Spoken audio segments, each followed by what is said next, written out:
Dr. Earls, just a welcome and an introduction to our course of PMIN 5553 Practical Ministry. This is my first occasion to have this great privilege to work with you and with the Southeastern University, and I'm very grateful and excited about the opportunity to get to know each of you. I've made a significant change in the course, uh, hopefully better for you. Because I was late getting into this whole ball game, some of the My Fire matters have not been set up. And so, in talking with the leaders back at the campus at Florida, I was understanding I can make some changes.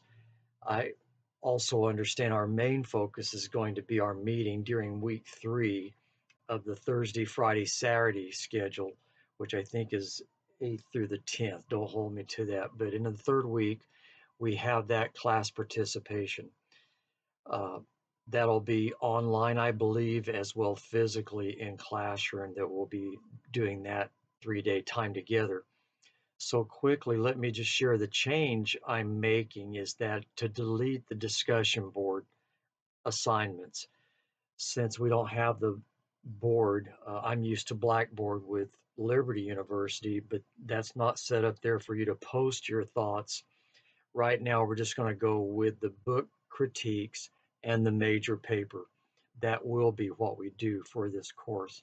I'm attaching a one-sheet course schedule that gives you a brief shot of what's happening each week so you'll know exactly where you are with assignments. I'm sending tomorrow a grading rubric for the book critiques. I'll try to also put together something for the major paper and how that will look.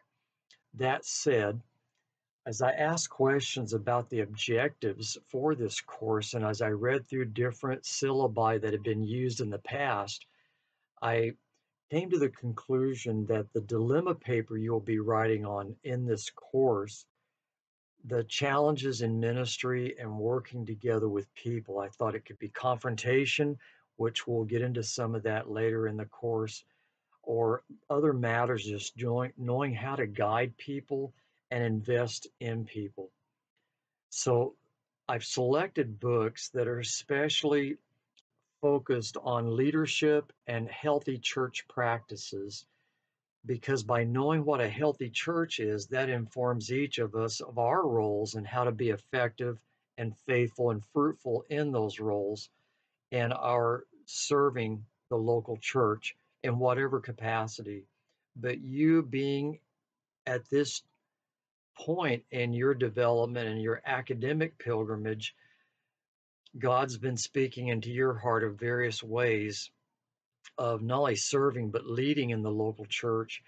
And I'm confident you're aspiring to that calling in your life by taking this journey of academic preparation for it. So the books that you'll be reporting on are especially helpful that way. The Collins book, I've included that because when I went through that, that was just such an inspiring read, even though he was not a Christian at the time. And I cannot say for sure, but he had made a commitment back in the early 2000s to begin reading the Bible all the way through so he could discover what faith was. I just hope and pray he has crossed over the line with Jesus by now. But Collins' work was so practical in the church context that Tom Rayner, that used to be over the Southern Baptist Convention, what was formerly their Sunday school board, now called Lifeway, which supplies a lot of Bible study materials to many evangelical denominations throughout America. He took what Collins wrote and then he made another book out of basically the contents of Collins' Good to Great. And I think he called it Breakout Churches. I'm looking on my shelf. I'm here in my little home office, so I'm not catching it immediately. But even Rayner, in the front of his book, credits Collins for the contents of the book he wrote of putting together because the principles, again, when you go through this book, you're going to see stories and about leadership and in the very first chapter about raising up our own leaders, what corporate America had learned from their research. That said, my own pilgrimage was in youth ministry, youth evangelism. We planted a church in 1982 in Texas, then came back home to California in 91 to assume a pastorate at a 50-year-old church, and just going through the experiences and learning a lot of things, not what should be done, and then doing some holy experimentation on what does need to be done. I'm reflecting that to you. Howard Hendricks said that 2 Timothy 2:2 was the Apostle Paul's Great Commission strategy. Howard Hendricks was a teacher at Dallas Seminary for over 50 years. I was privileged to sit under him for 2 courses while I went to Dallas, but that challenged me to understand, why did he say that? And then I did a work on Spurgeon and a PhD work in evangelism at Southwestern Seminary, and that revealed to me Spurgeon's own theology. As I concluded that research, one of the major things was the priesthood of the believer, that he saw from Scripture every Christian is called of God to be a minister and a missionary. And with that, in that church there in London, they were able to see on a Sunday afternoon the practice of 1,467, I think was the number, preaching stations that was led by lay members of the church. Many of those became permanent churches. Many of those experiencing that went on through the pastor's college and was sent out to plant and to pastor churches. But again, the main thing is, what is a healthy church?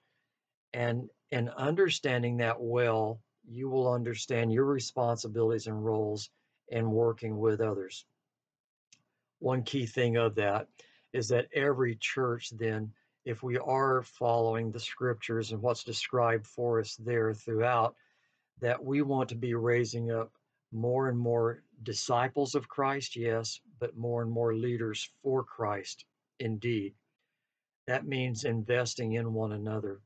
So we'll get into some of that, but your texts that have been selected are helping you with that.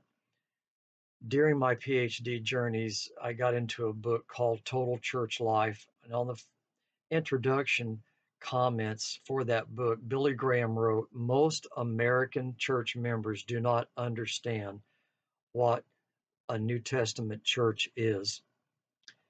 And I think that's so crucial to then faithfully and fruitfully ministering, is to have a good handle from Scripture of that.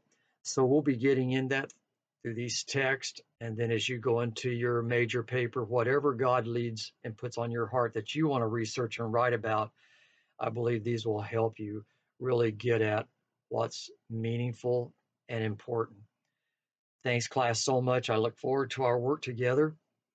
So there'll not be discussion board assignments, but you do have your first book critique due by this Sunday night on the little book Capic. So we start with that one, and then we'll roll on through.